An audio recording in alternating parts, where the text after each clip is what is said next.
Endi ko'pchilikka g'alati tuyulishi mumkin, o'zini tug'ilgan kuni ham esdan chiqaradi odam. Koreyada shunaqa, endi chetga chiqqan o'zingizdan bilasiz, hayolingizda har xil narsa. Даже o'zingizda unaqa kun, haligi hafta kunlari esdan chiqib qoladi. Shunaqa odam. Ochiq fikrlar, bor haqiqat. Usta podkast. Assalomu alaykum hurmatli tomoshabinlar. Bugungi mehmonimiz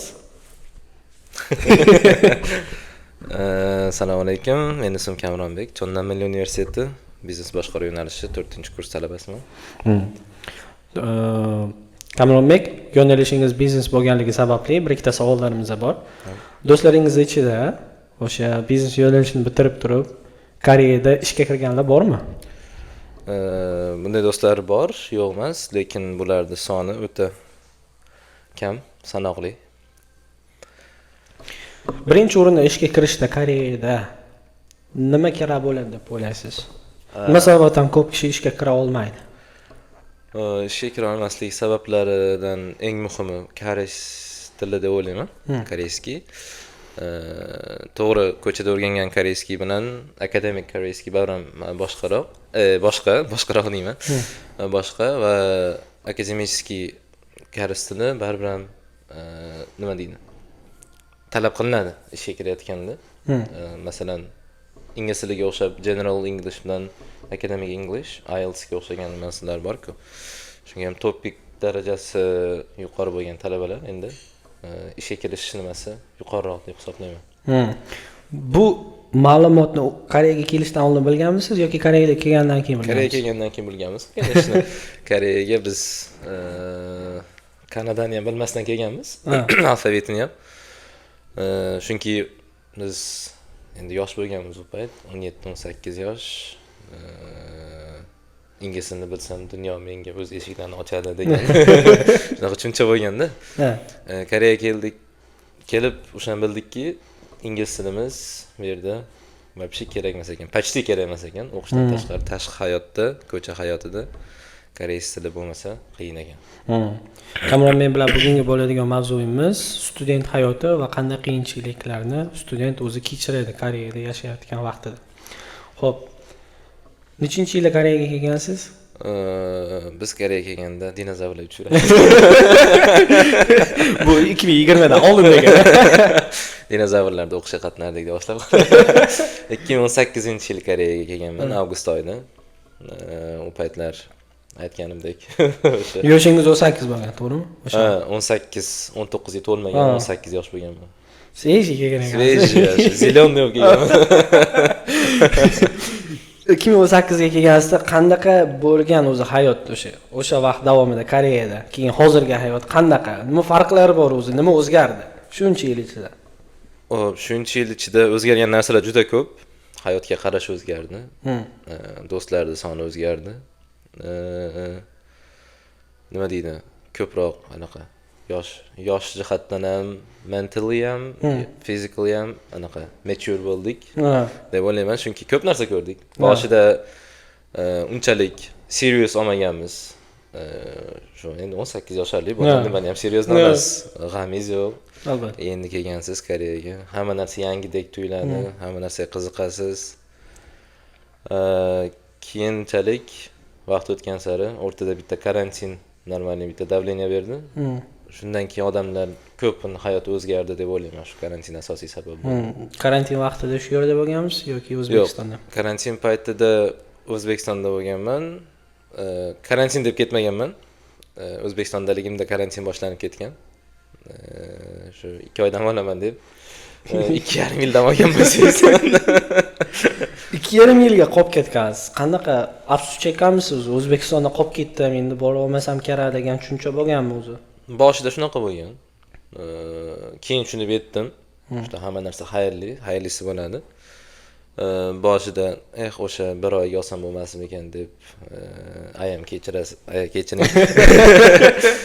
Ozgina xafa bo'lgan joylarim ham bo'ldi, chunki uydagilarning maslahati bilan 2 oyga olganman bilet nimaga qaytishga. Keyin nima qildim? Yo'q, nimaga? Shu experience bo'ldi. Karantinda 1 yil O'zbekistonda uydan chiqmasdan absolyutno karantin, hamma joy. 1 yildan keyin o'zimni yangi sferada sinab ko'rdim. Teachingda keyin hammasi yaxshi bo'lib, yangi networking, yangi tanishlar, yangi experience hammasi yaxshi bo'ldi. Xayrlisi bo'ldi. O'zi O'zbekistonda teaching yo'nalishi juda ham mashhur, juda ham kerakli albatta. Lekin hozirgi vaqtda juda ham ko'payib ketdi o'quv markazlari ham. Xo'p, shu experience olgandan so'ng, tajribaga ega bo'lgandan so'ng Koreyaga kelib turib shu tajribani ishlatdingizmi? Foydali bo'ldimi o'zi? Teaching experience. Ha. Teaching experience foydali bo'ldi. Qachon endi kelganimda 2022-yil yozda qaytib kelganman. 19 ketib. 22-yil qaytib keldim yozda. Keyin o'rtada bitta onlayn dars o'tib bering degandaqa qilishdi eski uchetni sentrimdan. Keyin o'yladim, O'zbekistonda baribir vaqt nimasi, muammosi. Biz O'zbekiston 4 soat orqadaligi, Koreya 4 soat oldindaligi ozgina shunga to'sqinlik qildi. Boshida shu kerak bo'ldi, haligi tipa bo'sh o'tiribman, shundan ham foydalansa bo'ladi. Даже onlayn bo'lsa ham deb o'sha narsa bo'ldi. Atak Koreyada teaching qilishga anaqa bo'lmadi. Experience bo'lmadi, chunki as you know, faqat anaqalar nima deydi, native speakerlar asosan. Koreya o'quv markazida bozorida native speakerlarni bozor chaqqon. O'zi yo'nalishingiz biznes yo'nalish bo'lsa, lekin ingliz tiliga qiziqishingiz qanday? Avvalda emas. Avvalda emas, chunki endi yoshligimizda uchetni sentrga borib, qiziqib, har xil klublarga qatnashib, har xil anaqalar, aktivitelar qilib ingliz tilida o'zimizcha chet elda orzu qilib anaqa yurgan paytlarimiz. Ingliz tiliga bo'lgan ishtiyoq, xohish juda baland bo'lgan, o'rganish. Endi IELTS olganingizdan keyin, chet elga chiqib ko'rganingizdan keyin oddiy hol.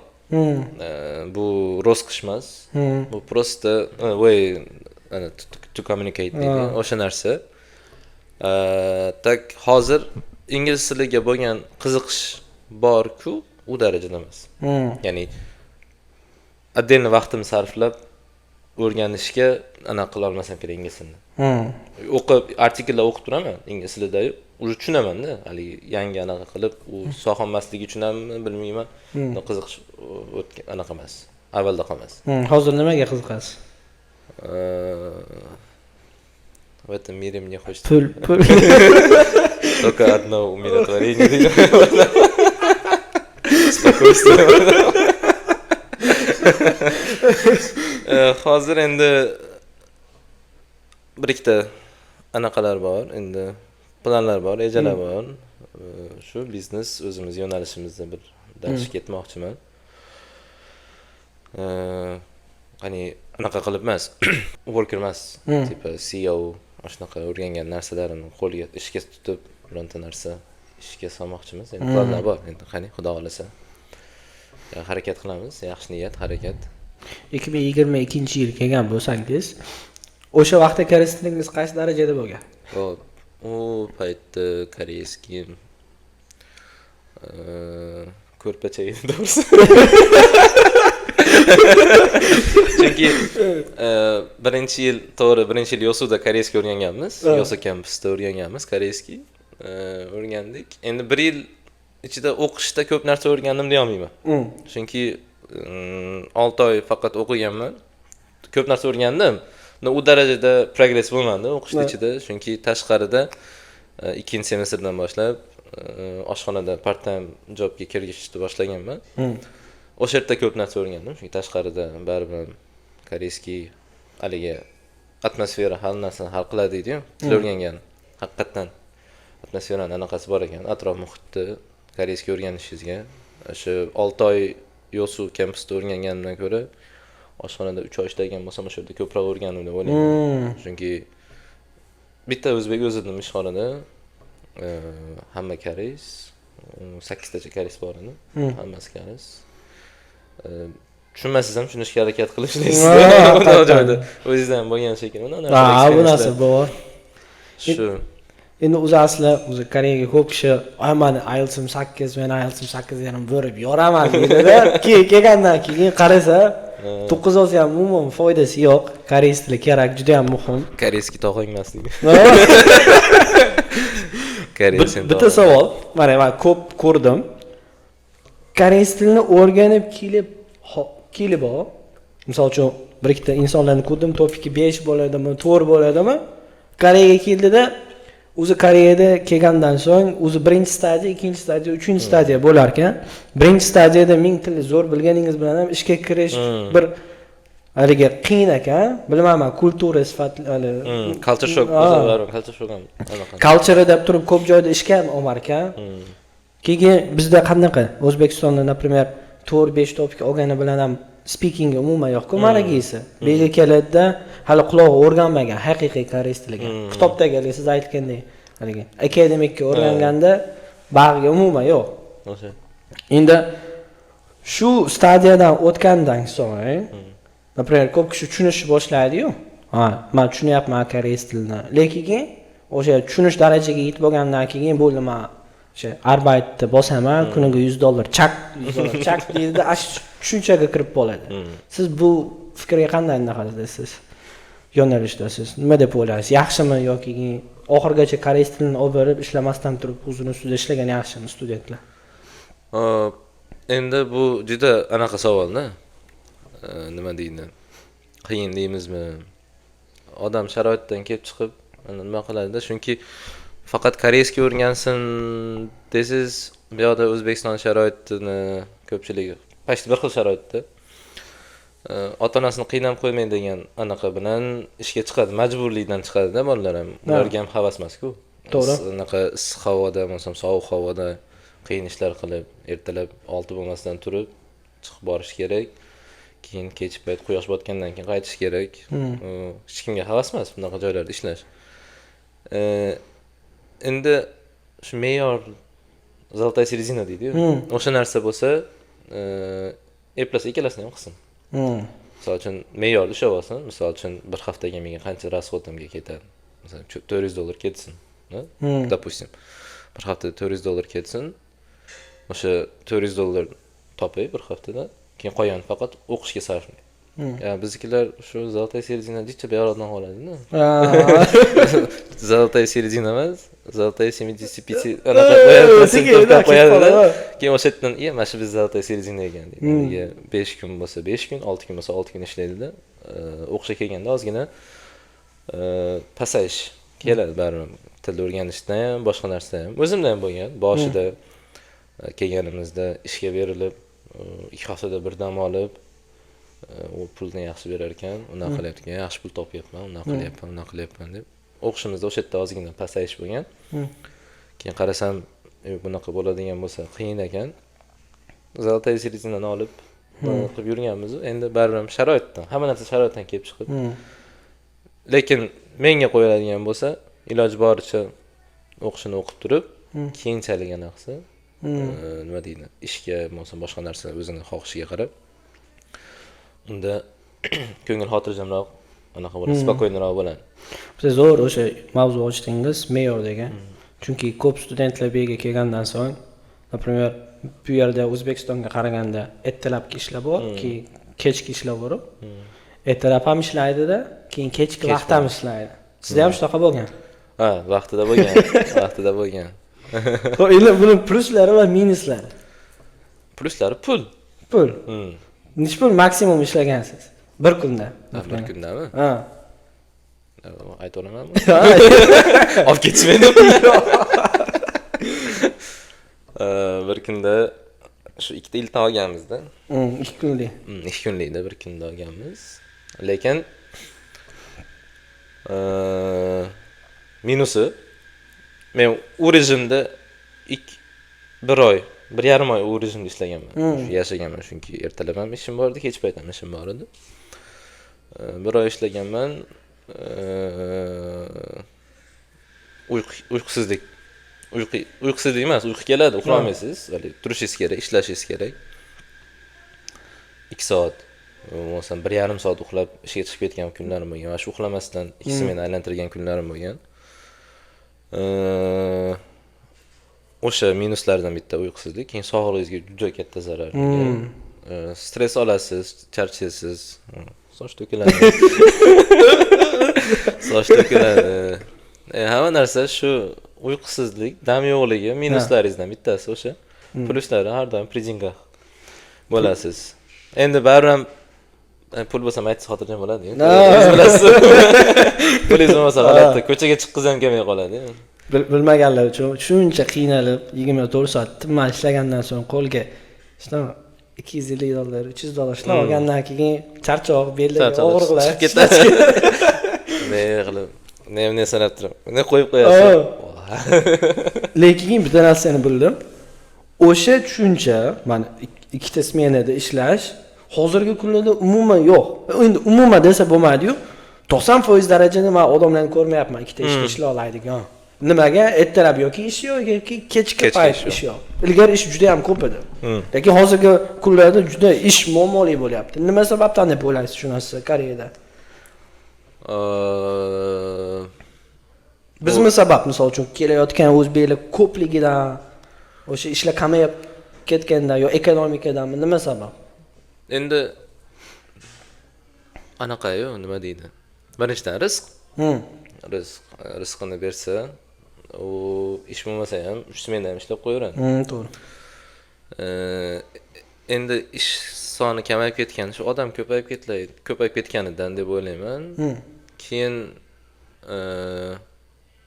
menimcha уже siz ham ko'p o'qiysiz, nimalar bilasiz, yaqinda уже mirovoy krizis, shunaqa narsalar 2025-26 yil ekonomistlar anaqa qilish bo'yicha shu krizis boshlanishi arafasida shunga tipa saving qilyaptimi deb ham o'ylab qoldim. Ekonomistlar.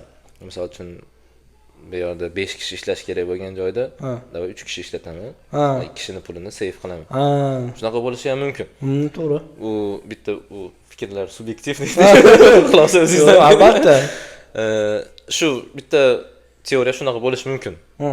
Чисто по мне. Shunaqa bo'lishi mumkin. Atak bilmadim. Agar rizq qo'shilgan bo'lsa topib ketadi. Ya'ni 2 smena ishlaydimi, 3 smena ishlaydimi, ishlab ketaveradi. O'qish ish balansini siz qanday qilib turib saqlab boryapsiz? Qanday qiyin u narsa? Qiyinchiliklar, fokus bitta joyga qaratish qiyin bo'ladi. Ishga berilib ketib qolasiz.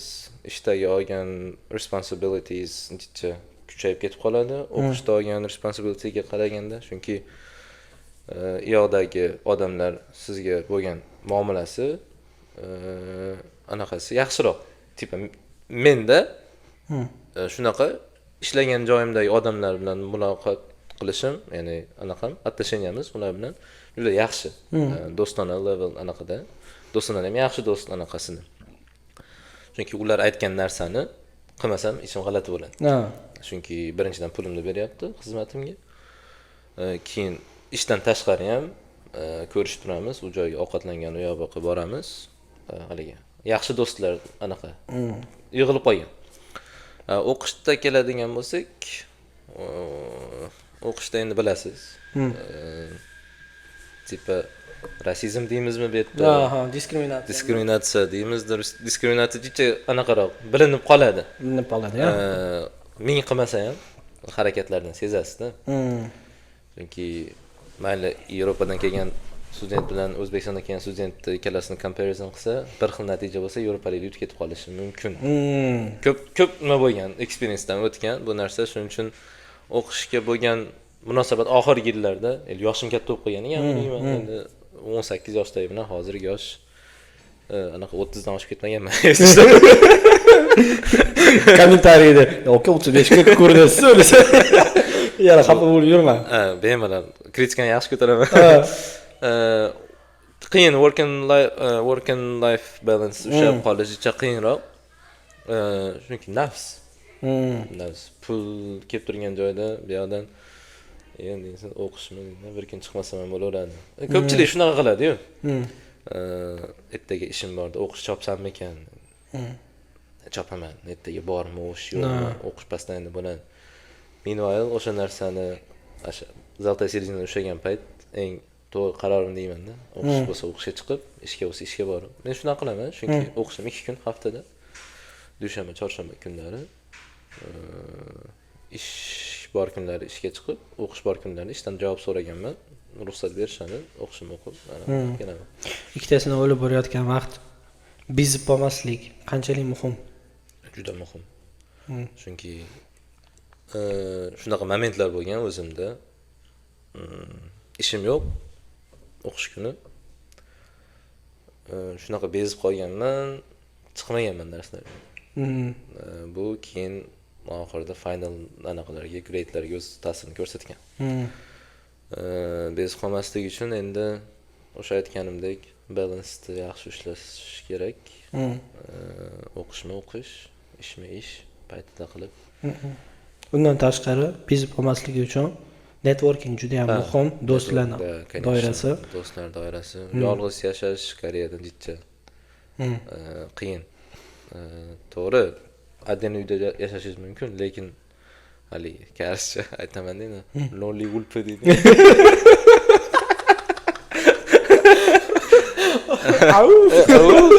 Lonely wolf bo'lish bu yerda jicha qiyin, chunki bu yerda networking bo'lmasa, juda qiyin. Любой joyda ham qiyin networking bo'lmasa. Shuning uchun do'stlar kuruk ancha muhim. Xoh koreys bo'lsin, xoh o'zbek bo'lsin, kuruk ancha muhim rol o'ynaydi. O'zbek kuruk juda ham zo'r sizda bilaman. Endi koreys networkingga keladigan bo'lsa, ba'zida ko'rib turaman, koreyslarning orasida juda ham aktivsiz. Haligi, misol uchun, faqatgina nima gap yaxshimisiz emas, iloji bo'yicha ularni o'sha do'stlashib, birga bo'lib, vaqt ajratib ular bilan ular haqida o'rganib, kulturani birga share qilishga harakat qilasiz. Sabablar nima foydasi bor o'zi? Ertaga bolalarimga aytib beradigan hikoya bo'ladi. Yo, endi baribir ham Koreyaga keldik. Hatto biron narsani o'rganib ketishimiz kerak. Ko'pchiligimiz, hamma demayman, ko'pchiligimiz faqat ish, o'qish, uy, ish, o'qish, uy. Shu narsa koreyslar orasida anaqa yo'q, do'stlik kam. Shu narsaga ozgina anaqa qilib, koreyslar bilan ham yaxshi chiqishib, anaqa qilsangiz, chunki ularning o'rtasida bo'layotgan hazillar, ularning mindset qanaqa, dunyoqarashi qanaqa, shularni bilganingizdan keyin shunaqa tip odamlar ham bor ekan. Bu mayli ertaga O'zbekistonda yasharsiz, boshqa yasharsiz, bu sizga ancha plus bo'ladi, chunki bu odamlar bilan o'zingiz ko'rishgansiz, klubda yurgansiz. Xoh qiz bola bo'lsin, xoh o'g'il bola bo'lsin, o'rganish. Men o'zim hali odamlar bilan gaplashishni, interpersonal skillsni rivojlantirish deb o'ylayman. Chunki ertaga har xil odamlar ko'rishasiz. Ertaga mayli anaqa nufuzli joyda ishga kirarsiz, masalan, bironta katta kompaniyaning rahbari bo'larsiz, odamga gaplashishni o'rgatadi-da. Misol uchun o'zbeklar bilan qanday gaplashish kerak, koreyslar bilan qanday gaplashasiz. Kompaniyangiz multicultural bo'lsa, misol uchun ertaga koreyslar bo'lsa, koreyslar qanday gaplashasiz, boshqa chet elliklar bo'lsa, ularga qanday gaplashasiz. Bu narsa haligi haqiqiy life experience bo'lishiga aniq darsda. Shu darslardan olishga harakat qilaman. O'z networking juda ham muhim narsa, aynan Koreyada. Chunki Koreyada yashab turib, koreys ahvoliga o'ziga kirmaydigan bo'lsangiz, siz aytgandek lonely wolf deb bo'ladi-da. Lonely wolf. O'sha vaqtda ham stress bo'lish juda ham oson bo'lib qoladi. O'sha har kuni mundane routine deganda har kun bir xil narsa qaytarilaversa stresslar bo'ladi, sochlar to'kilish boshlaydi. Bu soch undan emas lekin. Va o'zimnikida. Yo, o'zi juda ham muhim. Keyin ko'p vaqtlarda o'sha networking ham, koreys networking ko'p muammolarni hal qilib beradi. Shunaqa holatlar bo'lganmi sizda? Koreys networking bo'lgan. Endi unaqalar ko'p bo'lgan. Birinchi shu Yosudan eslasak, yana Yosuda 2-semestrda ishga kirgan bo'lsam oshxonaga, u bitta oshxonaga kirganman, stew pishiradigan oshxona, dimlamaydi. O'sha kolbasalar bilan endi u paytda ishlaganmiz. Birinchi posdomoshnik bo'lib ishga kirganman. Keyin posdomoshnik bo'lgandan keyin odam ko'payib ketgan, kapchaga odam ko'payib ketishni boshlaverganda, povur yordamchi qilgan, pastomoshga bitta xolani olib kelgan. Ha. Povur yordamchilik qilib yurgan paytim bir oycha ish o'rganganman povurdan. Keyin povur bilan urushib qolgan Sajang. Ha. Povur bilan urushib qolib ishdan haydab yuborgan. Ishdan haydab yuborganda 19 yoshli bolani shunda bitta oshxonaga 150 kishilik oshxonaga povur qilib qo'ygan. Ha. Ya bunaqa karyerni rosti o'ylamaganman-da. Chunki oddiy pastomoshik bo'lib turib, povur bo'lib ketaman deb hech xayolga kelmagan, tim bo'li Koreyada. Oshxonada ishlayman deb ham xayol qilmaganman-da.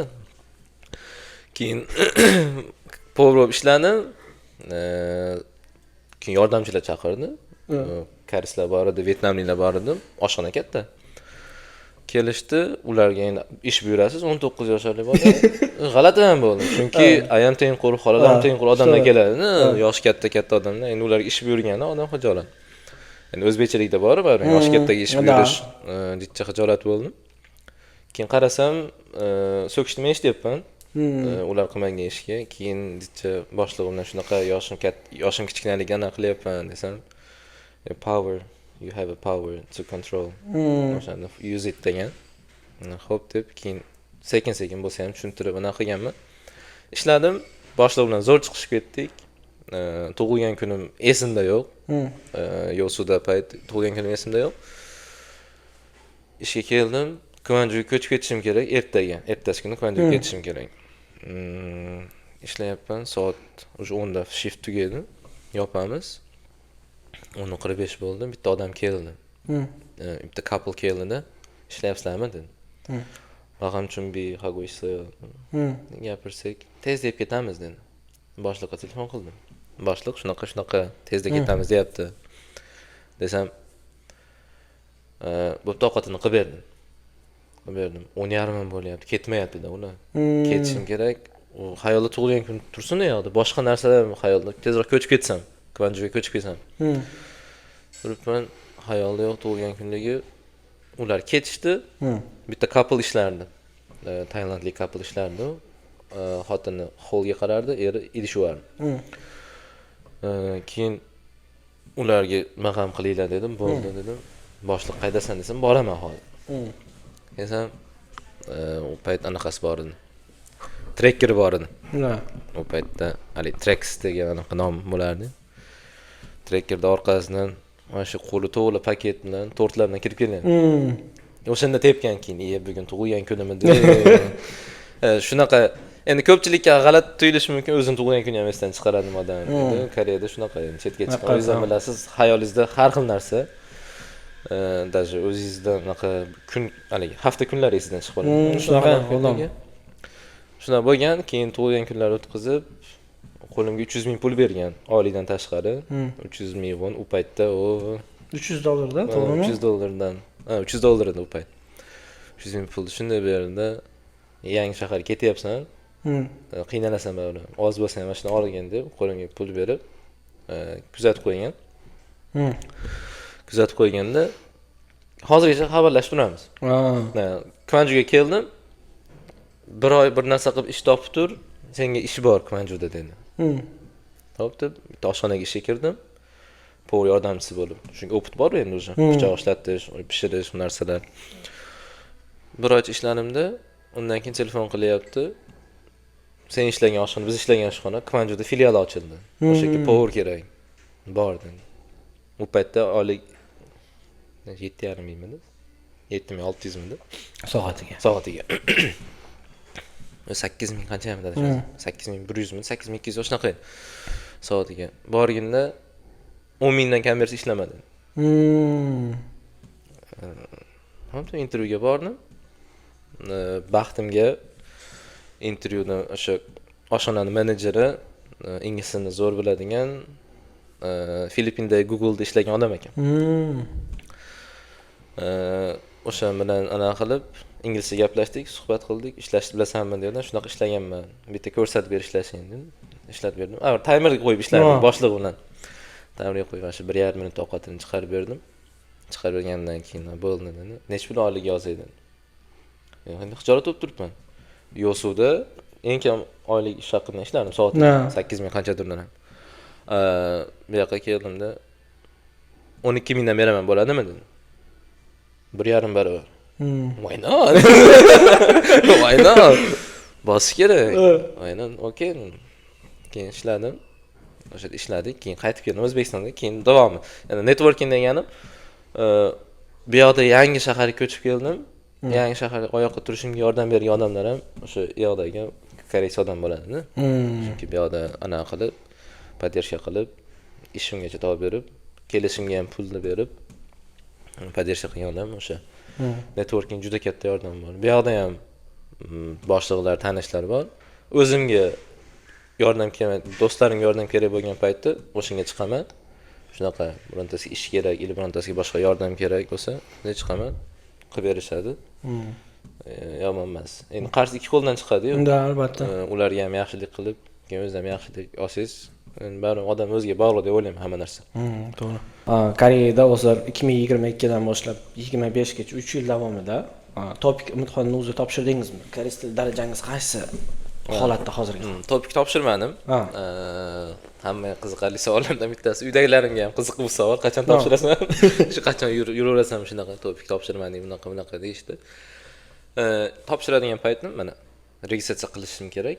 Hozir 19-maydami registratsiya? Shunaqa adashmasam. 19-mayga registratsiya qilishim kerak. ID kartam hali chiqqani yo'q. Cho'zishga berganman. Yo'qotib qo'yganman-da. Yo'qotib qo'ydim. Nima sababdan yo'qotib qo'ydingiz? Kashlogim bilan birga yo'qotib qo'yganman. Kartalarim, ID kartalarim, student ID'larim hammasini yo'qotib qo'ydim. Bilmayman, taksida tushib qoldi, adashmasam. Vasanayev chiqgan anaqa bo'ldi. Vaqt bor edi, berib qo'ydim, hali chiqqani yo'q. Endi chiqib qolsa ungacha registratsiya qilib, xudo xolasa, topib topshirish niyat bor. Endi shuncha yil yashadingiz, например, tanish bilishlaringiz, topshirgan, ularni darajasini bilasiz, o'zingiz darajangizni bilasizda, necha chiqadi? O'zi tayyorgarlik qilganmisiz, misol uchun? O'rtada bir tayyorgarlik ko'rdim. O'rta tayyorgarlik ko'rdim. O'sha koreys o'rtog'im bilan tayyorgarlik ko'rdik. Ko'p narsa o'rgatdi. Ko'p narsa o'rgatdi. Endi baribir ham hamma narsa bir xil standart emas-ku. Topik to'g'ri kelishi bor, noto'g'ri, hali yoza olishingiz bor. IELTSga o'xshagan narsa, o'zingiz bilasiz, o'zingiz topshirgansiz. Topshirgan. Shu level shu 3-4 bo'lsa kerak. 3-4 ham oson emas deyishdi-yu. Endi bilmadim. Endi shuncha bizniki bilmadim endi. Bizniki 3. Bizniki 3. Endi meniki ham juda ham bunaqa bo'lgan, qiziq bo'lgan. O'zbekistonda bo'lganimda mana o'zi o'sha 99 mana. Koreyaga 2018-yil bitirgandan keyin 2019 harakat qilganman. Shuni chizodan bergan, boringdan bergan. Keyin deganda yana harakat qilganman, o'zi ikkaligi.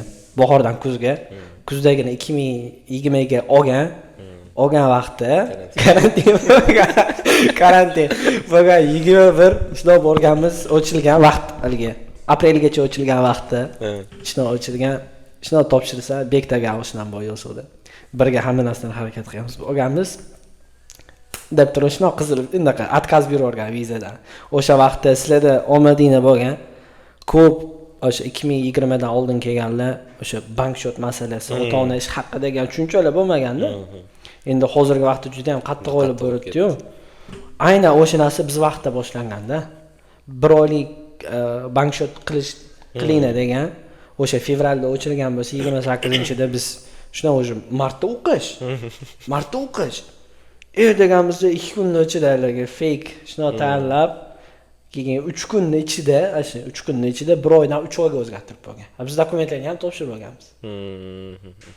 Keyin u aprelning 30-sida bizga отказ chiqqan. Biz уже o'qishni ham boshlab qo'yganmiz bir semestr. Mana kontraktlar to'laganmiz, vizasiz qolib ketganmiz, alamlar bo'lgan. Keyin do'stlar ham misol uchun Koreyaga keta olmaysan, seni qo'lingdan kelmaydi. Nima qilasan, harakat qilib, tim bo'lib men o'qituvchi bo'lib ishlaganman O'zbekistonda. Hop 2017 dan boshlab 2022 gacha 5 yil o'sha tajribaga ega bo'lgan. O'zim uchun kuchli damaman, lekin decent teacher bo'lganman. Oyligim ham oxirgi yillar o'sha 10 millionga yaqin chiqqan. O'zbekiston uchun, Namangan shahar uchun bu zo'r. Juda ham zo'rda.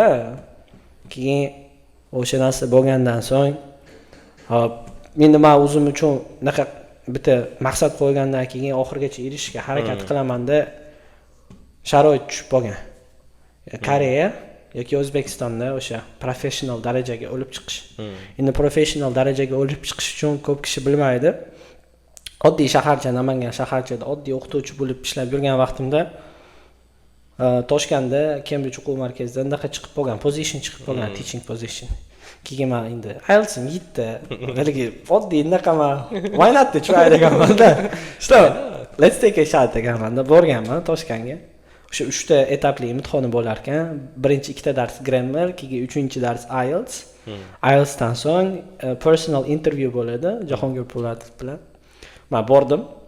Hop, birinchi har bittasiga o'zi tayyorgarlik qilishga vaqt berar ekan. Например, bir haftadan berar ekanda, shuna birinchisidan o'tdimmi? Keyin o'sha vaqtda Toshkentga borib yurgani naqa qildim, xijolat qildim. Atkazimni beradigan bo'lsa, beraver. O'zimga ham ishonchim yo'q edi. Beraver, men tinchkina borasiz. Yo'q, siz birinchi etapda o'tdingiz dedi. Kimdoq qaradimda, ikkinchi etap qachon bo'ladi desam, bir haftada dedi. Ama sırası topshirsam bo'ladimi dedi. Keyin doq qaratdi. İkincisiga sizga IELTS naqasini qo'yib beramizda, mavzusini qo'yib beramiz. Tayyormisiz dedi. Ha bo'ldi, bu narsa so'rab, o'sha sho'romni ana qozonni qovlaganingizda ichidagi narsa chiqadi-yu. Ha, tayyorlik qilasiz, chiqmaydi. O'sha. Bo'ldi dedim. Shu writingni tushuntirib bering dedi. Structure qanday tuzishligini. Bo'ldi dedim. Menga 5 minut vaqt bering dedim. Shuna fikrimni yig'ib, anaqa qilib beraman, dars o'tib beraman desam, bo'ldi dedi. Keyin IELTS 8.5 olgan o'qituvchi kirib keldi-da, "Okay, can you start please?" dedi. Bo'ldi dedim, bilgan narsam shuna gapirdim. Do qaradi, uni yonida bitta toshkentlik haligi boshqa o'qituvchi bor edi.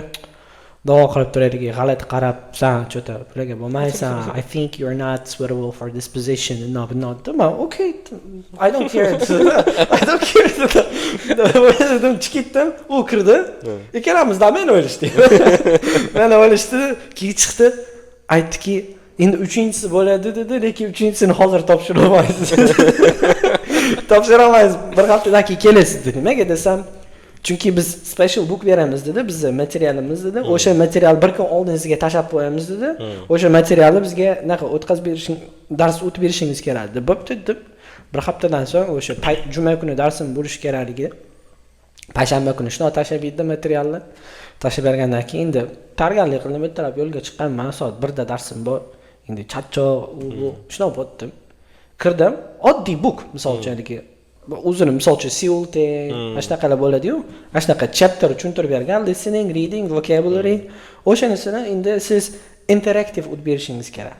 U o'quvchi bilan o'sha ko'ziga qarab, xuddi siz darsdasiz, xuddi bor e'tiboringizni ko'rsatishingiz kerak. Shuna o'tkazdim. Edaga yozgan bola ham o'zi juda ham naqa ekanda, haligi serious ekan. Emotsiya ham bildirmar ekan. Например, turibdi-da bitta savol beribdi-manda, bunaqa desa, u o'zi nima dedi? Cash degan so'zni bilasizmi desam, cash bilmayman, men inglizini bilmayman dedi. Shunaqaligi prinsipialni dakapoza qildi-da har bitta so'zga. Bumi men bilmayman, bu so'z nima degan dedi. Men nimaga bilishim kerak bu narsani dedi. Ashtaqa dakapoza qildi. Endi men nervga chiqazmoqchi-da. Ammo o'rganib qolganman u haligi experience bor.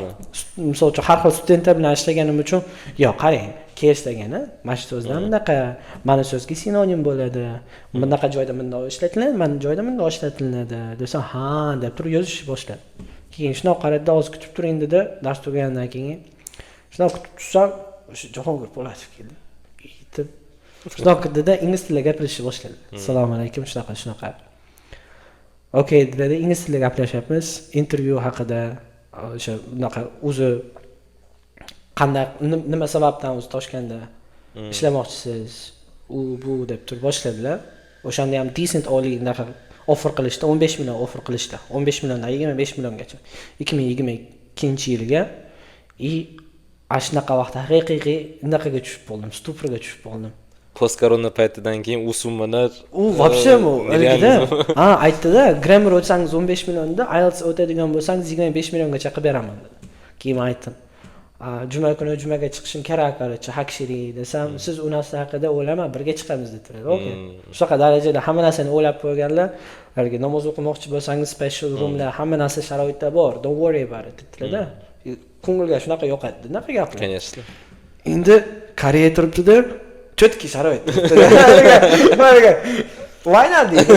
Turibdi, nima qilishni bilmayman-da.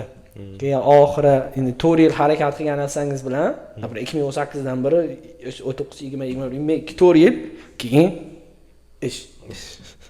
Rosa bo'lganda rosa qiyin edi. Dilemma. Koreyani tanladim. Lekin Allohga shukr, Koreyaga kelgandan so'ng odam ancha o'zgaradi.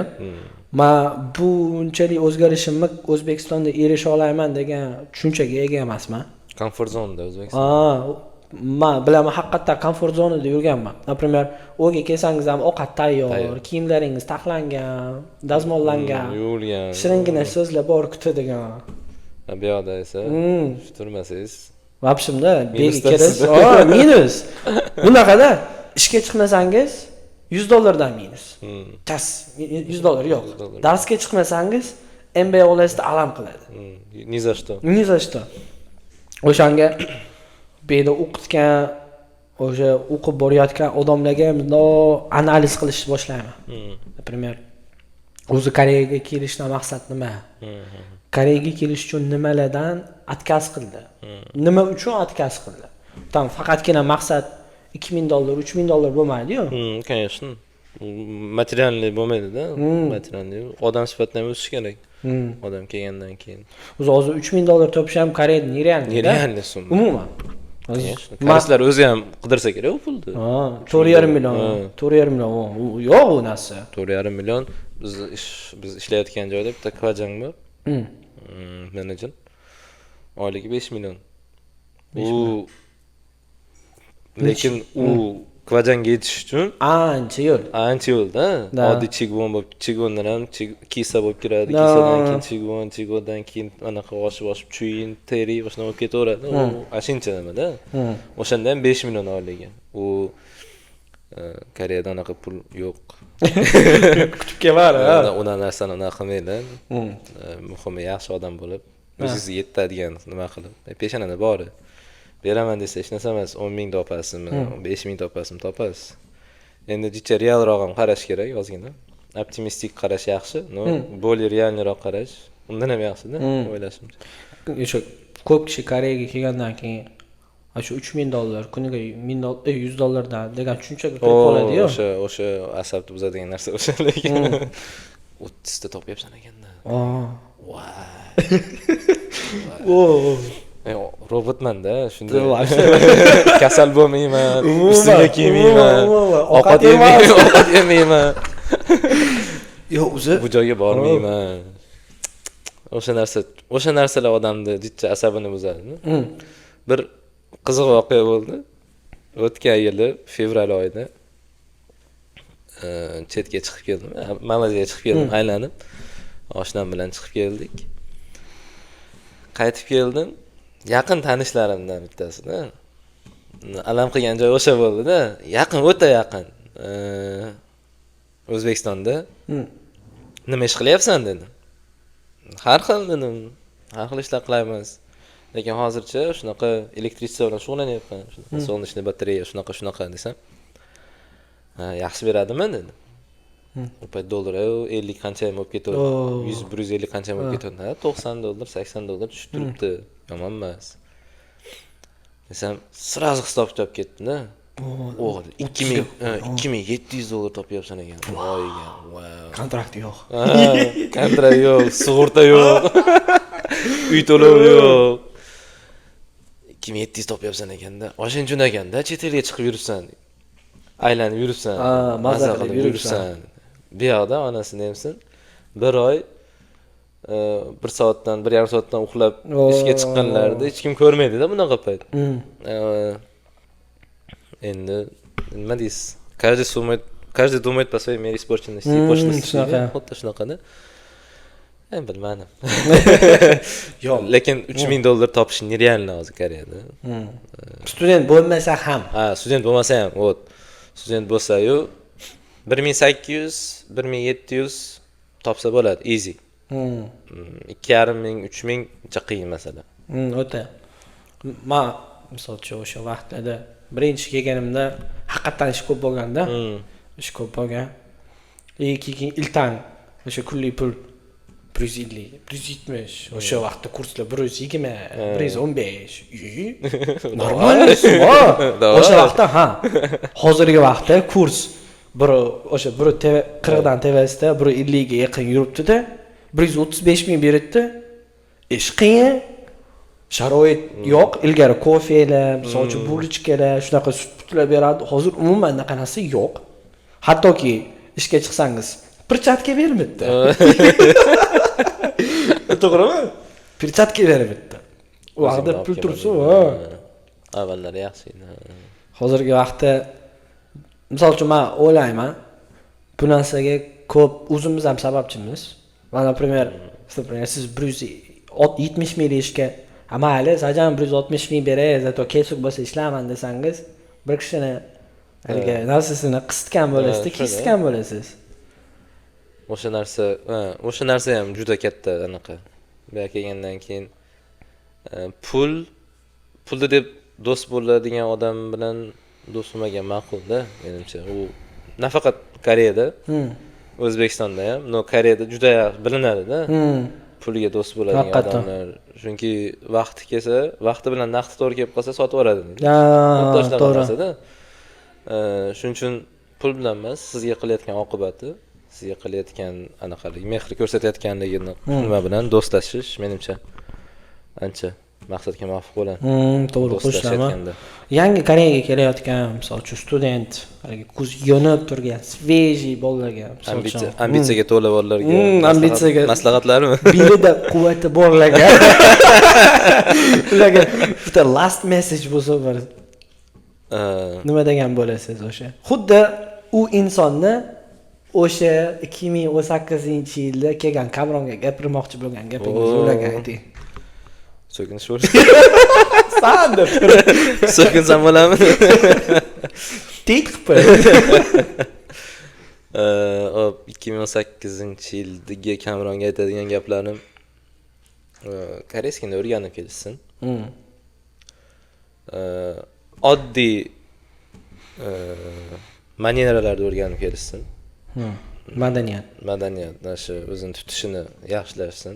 Chunki bizda O'zbekistondagi to'g'ri madaniyat bilan bu yoqdagi madaniyat farqi bor. Bir xil taraflilari ham bor. Farqi juda katta. Ya'ni обществоda yurish.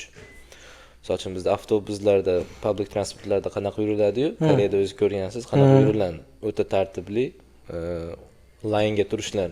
Bu yoqda o'chirtga turishlar juda anaqa. Chunki oddiy maneralarni o'rganib, karisu bo'laveradi demasdan, unga ham tipa odamga qaraganda qarab. O'sha narsa juda muhim deb o'ylayman. Karisu bu bo'laveradi deb unaqalar ko'p ko'rdim-da. Karis bo'lsa ham odam senga yordam tegadi. Ertaga sening yordaming tegadi, shunda bitta narsa bo'ladi, bitta tanish bo'lib qoladi.